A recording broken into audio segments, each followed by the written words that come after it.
नमस्कार, मैं Priyanka Singhal, astro vastu consultant, एक बार फिर एक नए टॉपिक के साथ आप सबके सामने आई हूँ।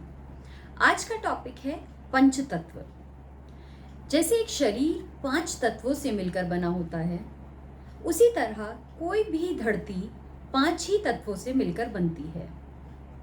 जैसे हमारे शरीर में इन 5 तत्वों का बैलेंस बहुत ज़रूरी है, उनके कम या ज़्यादा हो जाने से हमारी लाइफ में प्रॉब्लम्स आनी शुरू हो जाती हैं। उसी तरह किसी भी धरती में, किसी ज़मीन में, किसी लैंड पर कोई प्लॉट है या घर है, जो भी धरती से जुड़ी हुई चीज़ें हैं, उनमें अगर ये 5 तत्व इनबैलेंस हो जाते हैं तो उसकी वजह से आपको उस घर परिवार में प्रॉब्लम्स देखने में मिलती हैं। इन्हीं 5 तत्वों के कभी कम या ज़्यादा हो जाने की वजह से ये दिक्कतें आती हैं।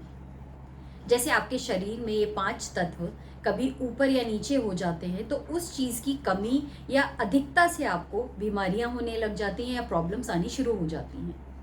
उसी तरह इन 5 एलिमेंट्स की वजह से एक घर में, एक प्लॉट में या उस ज़मीन पर रहने वालों को इन प्रॉब्लमों का, इन दिक्कतों का सामना करना पड़ जाता है। तो सबसे पहले जानेंगे ये 5 तत्व होते कौन से हैं और किन दिशाओं में कौन से तत्व की अधिकता होती है या वहां पर वो तत्व स्टैंड करता है। ये जानने के लिए आइए शुरू करते हैं। तो देखिए, यहाँ पर हम समझते हैं कि कौन सी दिशाएं कैसे होती हैं।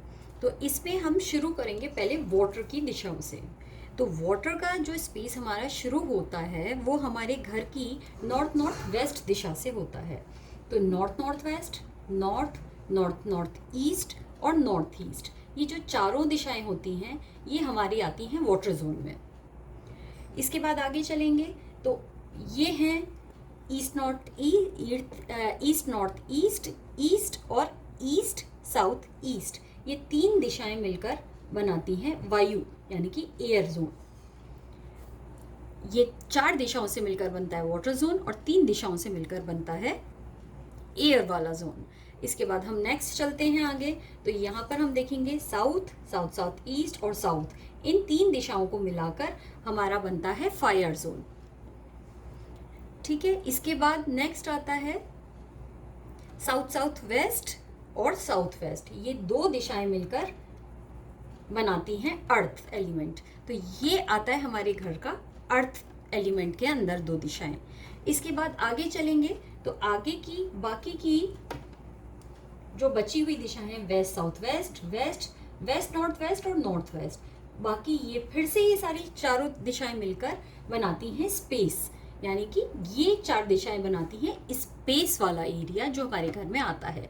तो इन्हीं को हम देखेंगे कि वाटर की जो दिशाएं हैं वो हमारी कोई ये 4 हैं, फिर एयर की जो दिशाएं हैं वो हमारे पास 3 हैं, फायर के जोन हैं वो भी हमारे पास 3 हैं, और बाकी जो 2 जोन हैं वो हमारे पास हैं अर्थ के, और बाकी के फिर से 4 स्पेस के हैं हमारे पास हैं। तो इन सब को मिलाकर लगभग 16 दिशाएं हमारे पास होती हैं। तो इन 16 दिशाओं से हमारा ये पूरा चक्र तैयार होता है, जिसके ऊपर हमें अपने हाउस का मैप रखकर ये देखना पड़ता है कि कौन से एरिया में कौन सी दिशा आ रही है। ठीक है, उससे ही हम देखते हैं कि हमारा घर पूरी तरह से बैलेंस है इन सब चीज़ों से या नहीं, कोई कम या ज़्यादा तो नहीं है ऐसी दिशाएं जो कि कम कर रहा हो हमारे वाटर जोन को, एयर जोन को, फायर को, अर्थ को या स्पेस को। तो हमें ये देख के पता लगाना होता है कि कोई भी एलिमेंट हमारे घर में मिसिंग तो नहीं है इन 16 दिशाओं में से।